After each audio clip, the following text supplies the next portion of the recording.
नमस्कार दोस्तों। दक्षिण भारत के जितने भी राज्य हैं उनमें से अगर हम ये जानने की कोशिश करें कि पॉलिटिकली सबसे हॉट फेवरेट राज्य कौन सा है जिस पर सारे देश की, सारे मीडिया की, राजनीतिक दलों की निगाहें हैं, तो वो निश्चित रूप से तेलंगाना होगा, जहां पर अगले साल विधानसभा के चुनाव होने हैं। तेलंगाना की राजनीति को लेकर सबसे ज़्यादा फोकस कर रही है भारतीय जनता पार्टी। भारतीय जनता पार्टी को ये सेंस आ रहा है कि वो वहाँ पर सत्ता में आ सकती है। ये सेंस भारतीय जनता पार्टी का कुछ उसी तरीके से है जिस तरीके से पिछले साल उसे पश्चिम बंगाल के बारे में एक सिक्स्थ सेंस आ रही थी कि शायद उनके चांस पश्चिम बंगाल में बढ़िया बन सकते हैं। और इसी वजह से बीजेपी ने पूरा जोर लगाया था। अमित शाह, नरेंद्र मोदी, इन लोगों ने बहुत सारे नेताओं को तोड़ा था, पश्चिम बंगाल के अपनी तरफ मिलाया था। अब कुछ इसी तरह का सेंस तेलंगाना को लेकर आ रहा है बीजेपी को, और इसके तेलंगाना में आने की बहुत सी वजह भी हैं। 17 में से 4 लोकसभा सीटें 19 में जीती थी बीजेपी ने। हाल ही में पिछले 1-2 साल में 2 उपचुनाव हुए हैं विधानसभा के, वो दोनों बीजेपी ने जीते हैं। और एक उपचुनाव जो अभी हाल ही में होने जा रहा है नवंबर में, उसको भी बीजेपी जीतने की पूरी कोशिश कर रही है और उसे लग रहा है कि वो इसे आसानी से जीत लेगी। इसी वजह से जब बीजेपी का फोकस इस पर हो जाता है तेलंगाना पर, तो फिर निश्चित रूप से सारे नेशनल मीडिया का भी फोकस इस पर होना ही है। लेकिन यहाँ के जो मुख्यमंत्री हैं केसीआर, उनका फोकस तेलंगाना पे नहीं दिल्ली पर हो रहा है। उल्टी कहानी चल रही है। केसीआर पिछले कुछ समय से ये कोशिश कर रहे हैं कि वो राष्ट्रीय स्तर पर कुछ ऐसा एक कारनामा कर दें जो लोग उन्हें नेशनल लेवल का बड़ा लीडर मान लें। देखिए, वैसे तो उनके मन में ये इच्छा है कि वो खुद पीएम पद के लिए अपना नाम चलवाएं, लेकिन वो जानते हैं कि उनका नाम कोई चलने नहीं देगा। ममता बनर्जी, नीतीश कुमार, बड़े बड़े लोग पहले से ही बैठे हुए हैं जो प्रधानमंत्री बनना चाहते हैं, पीएम इन वेटिंग हैं। लेकिन उनके मन में एक ये इच्छा जरूर है कि मैं कुछ 4-5 राज्यों के जो गैर भाजपा शासित राज्य हैं उनके मुख्यमंत्रियों को अगर मैं साथ ले लूँ तो हो सकता है कि वो लोग मुझे सपोर्ट कर दें और फिर एक क्रेडिट मुझे चला जाए कि साहब देखिए, जिस तरह से साउथ में चंद्रबाबू नायडू कभी एनडीए का गठबंधन बनाया करते थे अटल बिहारी वाजपेयी के समय में, या प्रमोद महाजन जैसे लोग हुआ करते थे, इन लोगों ने एक मूवमेंट खड़ा करा था कांग्रेस के खिलाफ और उसमें सफलता भी हासिल की थी। तो उसी तरह का क्रेडिट शायद लेने की कोशिश कर रहे हैं केसीआर। लेकिन केसीआर ने इस क्रेडिट लेने की जो उनकी इच्छा है उसमें कुछ गलतियां करनी शुरू कर दी हैं जो मुझे लगता है कि आने वाले समय में उन्हें नुकसान दे सकती हैं। 1 बाय 1 सब चीज़ों को डिस्कस करते हैं। उनकी पार्टी का नाम है टीआरएस, तेलंगाना राष्ट्र समिति। अब उन्होंने इस पार्टी का नाम कर दिया है बीआरएस, भारत राष्ट्र समिति। और इसमें अभी 2 दिन पहले उन्होंने एक कार्यक्रम का आयोजन किया हैदराबाद में, जिसमें बाकायदा बीआरएस नाम से ये पार्टी लॉन्च की गई। इसमें ले देकर बड़े नेताओं के रूप में अगर बात करें तो उनके पड़ोसी राज्य कर्नाटक के जो पूर्व मुख्यमंत्री हैं एचडी देवेगौड़ा के बेटे कुमार स्वामी, वे मौजूद थे इस कार्यक्रम में। और यहीं पर इन्होंने बीआरएस को लॉन्च करने का ऐलान किया और उन्होंने कहा कि अब टीआरएस नहीं रहेगी ये पार्टी, अब हम भारत के बारे में सोचेंगे, तेलंगाना के बारे में नहीं सोचेंगे। यानी कि सीधा सा उनका लक्ष्य है कि हम क्षेत्रीय राजनीति से अब राष्ट्रीय राजनीति की तरफ देखना शुरू करेंगे। ठीक है, उनकी एम्बिशन अपनी जगह पर हैं। लेकिन दक्षिण भारत के जो दूसरे राज्य हैं, चाहे वो तमिलनाडु हैं, कर्नाटक है, केरल है, ये सब टीआरएस की तरह से क्यों नहीं सोचते? देखिए, डीएमके पार्टी है, डीएमके में जो वहाँ के मुख्यमंत्री हैं तमिलनाडु के एमके स्टालिन, वो केवल तमिलनाडु के बारे में सोचते हैं, अपनी पार्टी को अपने राज्य में ही मजबूत करने की कोशिश करते रहते हैं। पी विजयन, सीपीएम की जो कम्युनिस्ट पार्टी की जो गठबंधन की सरकार है, एलडीएफ जिसको कहते हैं, वो उसको चला रहे हैं और वो एक अपना ही केरला मॉडल डेवलप कर रहे हैं और उसी के आधार पर वो अपनी पॉलिटिक्स आगे करना चाहते हैं। उनकी भी नेशनल लेवल पर कोई इच्छा नहीं है। वैसे भी कम्युनिस्ट नेशनल लेवल पर नगण्य हो चुके हैं, उनका कोई वजूद रहा नहीं है। सिद्धरमैया हैं, कर्नाटक में कांग्रेस का फेस हैं, लेकिन उनके सामने भी दिक्कत यह है कि डीके शिव कुमार के रूप में एक फेस कांग्रेस का जो गांधी परिवार के काफ़ी करीबी है वो इमर्ज करने की कोशिश कर रहा है। तो सिद्धरमैया भी केवल कर्नाटक में अपने हितों को देख रहे हैं। उनकी तरफ से कांग्रेस कहीं जाओ या फिर उनका जो केंद्रीय नेतृत्व है वो 2024 में क्या करने जा रहा है, इसका उन पर कोई फर्क नहीं पड़ता। अभी एक प्रयोग बिहार में हुआ है, नीतीश कुमार ने बीजेपी का साथ छोड़कर आरजेडी का हाथ थाम लिया। कुछ इसी तरह का प्रयोग हुआ था महाराष्ट्र में। शिवसेना ने चुनाव जीता था बीजेपी के साथ गठबंधन में, लेकिन बाद में मुख्यमंत्री बनने की लालसा में उद्धव ठाकरे कांग्रेस और एनसीपी के साथ चले गए और अपने मुद्दे से ही भटक गए। तेलंगाना को लेकर बीजेपी का एक फोकस है, हिंदू, हिंदी भाषा और हिंदुत्व, ये तीन उनके मुख्य उद्देश्य हैं। और इस राह पर बीजेपी लगभग सभी स्टेट्स में अपना वर्चस्व बढ़ाती चली जा रही है। इन मुद्दों को वो कंट्रोल करती है और इन्हीं मुद्दों को सामने रखकर अपनी पॉलिटिक्स का खाका तैयार करती है और उसके बाद अमित शाह, नरेंद्र मोदी एक के बाद एक चाल चलनी शुरू करते हैं।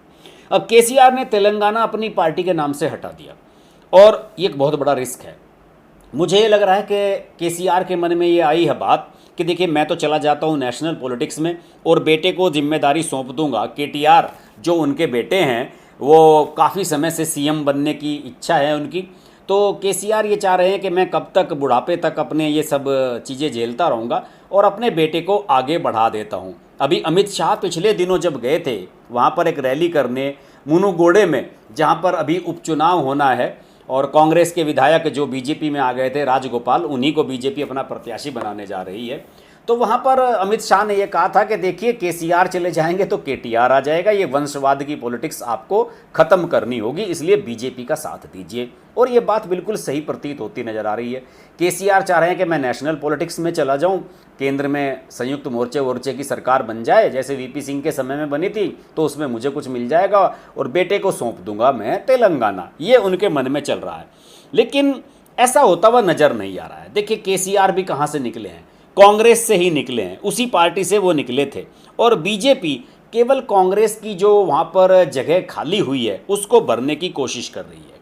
अभी आपको याद होगा कि 2020 में कोविड के दौर में ग्रेटर हैदराबाद म्यूनिसिपल कॉरपोरेशन का चुनाव हुआ था, जो बहुत बड़ा चुनाव है, जैसे कि बॉम्बे में बीएमसी का चुनाव होता है, और बीजेपी ने उसमें अप्रत्याशित रूप से 48 सीटें जीती थी। अमित शाह, जेपी नड्डा, सारे बड़े बड़े नेता प्रचार करने के लिए आए थे और टीआरएस 99 से 56 पर आ गई थी। टीआरएस के पतन का जो सेंस है बीजेपी को कायदे से उसी चुनाव से आया है और उसके बाद से बीजेपी आक्रामक तरीके से आगे बढ़ रही है तेलंगाना में। अब देखिए, जब वोट शेयर की बात करते हैं तो हैदराबाद का जो चुनाव हुआ था म्यूनिसिपल कॉरपोरेशन का, उसमें दोनों का ही वोट परसेंट, टीआरएस का भी और बीजेपी का, लगभग 36% के आसपास रहा। और जैसे कि मैं आपको बता चुका हूं कि 17 में से 4 लोकसभा सीटें उनके पास पहले से ही हैं और इसके अलावा उन्होंने 2 उपचुनाव भी जीते हैं और एक और उपचुनाव जीतने की कोशिश कर रही है। बीजेपी को ये भी लग रहा है कि जो एंटी इनकम्बेंसी फैक्टर बन रहा है केसीआर के खिलाफ, उसका लाभ भी बीजेपी को मिल रहा है। कांग्रेस लाभ उठाने की स्थिति में नहीं है और उसकी कहानी खराब होती जा रही है।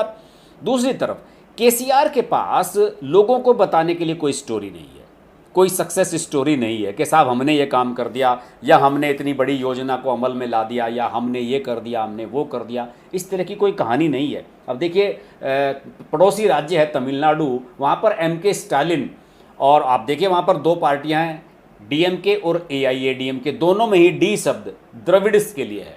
वो अपनी द्रविड़ पॉलिटिक्स, जो अपनी ग्रास रूट की पॉलिटिक्स है, वो उससे जुड़े हुए हैं और वो द्रविडियन आंदोलन को आगे बढ़ाना चाहते हैं कि हम जो द्रविडियन मॉडल है उसकी बात करते हैं एमके स्टालिन, और जैसे कि केरल मॉडल की बात कम्युनिस्ट करते हैं केरल में। और ये तो केसीआर तो 1950 से चल रहा था अलग तेलुगु राज्य को लेने का मामला, बस ये रहा कि ये कांग्रेस से अलग हुए और इन्हें तत्कालीन इन्होंने एक टीआरएस बना ली, तेलंगाना राष्ट्र समिति, और उसी के बैनर पर ये चुनाव जीत गए। और फिर 2014 में जब ये राज्य बना तो तब से लगातार ये 8 साल से यहाँ सत्ता में काबिज हैं। और इस बात को लेकर राहुल गांधी भी ये चीज़ रियलाइज़ कर रहे हैं। राहुल गांधी को ये लग रहा था कि कांग्रेस ने तेलंगाना बनाया है तो तेलंगाना में कांग्रेस मजबूत रहेगी, लेकिन पहले ही चुनाव में कांग्रेस लगभग ख़त्म होने के कगार पर यहाँ पहुँच गई। तो इसलिए राहुल गांधी का भी पर्सपेक्टिव दूसरा है। राहुल गांधी ये चाहते हैं कि मैं तेलंगाना में कांग्रेस की कमबैक कराऊं।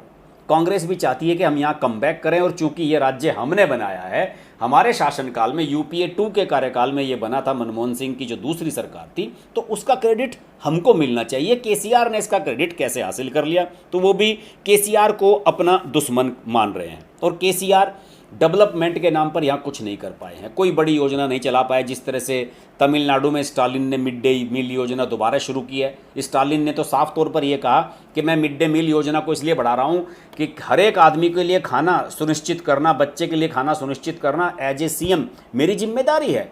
लेकिन ऐसी कोई योजना केसीआर नहीं ला पाए हैं। केसीआर के पास कोई अपनी सक्सेस स्टोरी नहीं है लोगों के सामने वो पेश कर सकें। उनके बारे में जब भी विरोधी दल बात करते हैं सब यही कहते हैं, चाहे वो कांग्रेस है चाहे वो असदुद्दीन ओवैसी है, सब यही बात करते हैं कि इनकी प्राइवेट लिमिटेड पार्टी है और ये अपने हिसाब से चला रहे हैं। तो ये सारी चीज़ें सामने आ रही है और बीजेपी जान रही है कि केसीआर की कमजोरी है, ना वो अपनी कोई बड़ी योजना ला पाए, ना केंद्रीय योजनाओं को सही तरीके से ला पाए। इसके अलावा अब तेलंगाना दिवस का जो स्थापना दिवस का मामला है उसे लेकर अमित शाह ने पिछले दिनों कहा ही था, हिंदू मुस्लिम समीकरण पर बीजेपी हमेशा फोकस करती रहती है। वो जानती है कि मुस्लिम वोट्स बीजेपी के अगेंस्ट वहाँ पर जा रहे हैं और 2 जगह बट रहे हैं, हो सकता है कि 3 जगह बटें, असदुद्दीन ओवैसी में, कांग्रेस में और टीआरएस में। तो इसलिए बीजेपी को यह लग रहा है कि हमारा जो हिंदुत्व वाला मुद्दा है वो भी यहाँ पर सॉलिड तरीके से काम करेगा और असदुद्दीन ओवैसी की मौजूदगी उन्हें लाभ दिलवाएगी। और उन्होंने पिछले दिनों एक और कहानी शुरू की, यहाँ पर जो निजाम का शासन हुआ करता था, उन्होंने कहा कि जैसे निजाम का शासन था, निजाम का शासन ही आज भी चल रहा है, यानी कि मुस्लिम तुष्टीकरण की सरकार यहाँ पर चल रही है। कभी सरदार पटेल ने यहाँ से निजाम का शासन ख़त्म करवाया था और तेलंगाना को भारत में मिलाया था, स्वतंत्र भारत में मिलाया था, उसी तरीके का अभियान हम लेकर आ रहे हैं। और सरदार पटेल को लेकर पिछले दिनों अमित शाह ने एक कार्यक्रम में वहाँ पर शिरकत भी की थी और बड़ा आक्रामक रुख अपनाया था। इसी तरह से जैसे तमिलनाडु के बारे में मैंने बताया कि वहाँ पर स्टालिन जो है वो बैकवर्ड क्लास के लिए काम करने की कोशिश कर रहे हैं, वेलफेयर की बात कर रहे हैं, लोगों के उत्थान की बात कर रहे हैं। मोदी की जो योजनाएं हैं, केंद्र की जो योजनाएं हैं, उनकी काट निकालते हुए वो स्टेट लेवल पर अपनी योजनाएं आगे लाने की बात कर रहे हैं। लेकिन केसीआर ऐसा कुछ नहीं कर पाए हैं। बिहार में जो प्रयोग हुआ है वो प्रयोग महाराष्ट्र की तर्ज पर ही हुआ है, जैसे कि जेडीयू ने साथ छोड़ा बीजेपी का और आ गए आरजेडी के साथ, और उसी तरीके से शिवसेना का एक धड़ा साथ चला गया बीजेपी के साथ। उद्धव ठाकरे 0 हो गए। आने वाले समय में तो लोग ये भी कह रहे हैं कि तेजस्वी यादव यहाँ के सीएम बनेंगे और नीतीश कुमार खत्म हो जाएंगे। और इसी तरह से शिवसेना उद्धव ठाकरे के हाथ से निकलकर एकनाथ शिंदे के हाथ में जा ही चुकी है। बस उसमें फॉर्मल औपचारिकता बाकी है कि चुनाव चिन्ह उन्हें चुनाव आयोग दे दे तो उनकी कहानी खत्म हो जाए।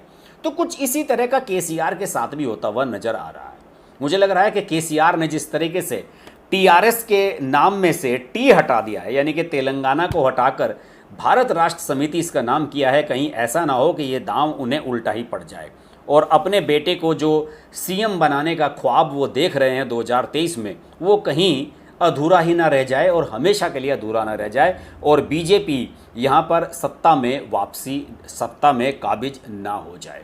इस तरह की संभावनाएं मुझे नज़र आ रही है। मुझे लगा कि तेलंगाना के बारे में बात होनी चाहिए। किसी भी यूट्यूबर ने वीडियो नहीं बनाया केसीआर को लेकर जब उन्होंने ये पार्टी लॉन्च की, तो मैं तो उस पर नज़र रखे हुए था कि देखता हूँ केसीआर क्या करते हैं। उनकी जो एम्बिशंस हैं वो 6 राज्यों के सीएम से मिलने के बाद और ज़्यादा बढ़ गई हैं और उसी के तहत मुझे तो लग रहा है कि वो अति आत्मविश्वास का शिकार हो गए हैं। हो सकता है उन्हें आने वाले समय में इसका नुकसान उठाना पड़े और वो ना तेलंगाना के रहे और ना भारत के रहे। चर्चा होती रहेगी। तेलंगाना पर पहले भी बहुत बार वीडियो बनाए हैं, आगे भी बनाता रहूँगा। अगर आपको ये वीडियो अच्छा लगा तो इसको लाइक कीजिए, शेयर कीजिए। चैनल अच्छा लगता है तो इसको सब्सक्राइब कर लीजिए और सब्सक्राइब कर लिया है तो नोटिफिकेशन के लिए बेल आइकन जरूर प्रेस कर लीजिए, वरना मेरे नए वीडियो आने का आपको पता नहीं लगेगा और जब मैं लाइव आऊँगा तो आप मुझसे जुड़ नहीं पाएंगे। अगले वीडियो में आपसे फिर मुलाकात होगी। तब तक के लिए नमस्कार।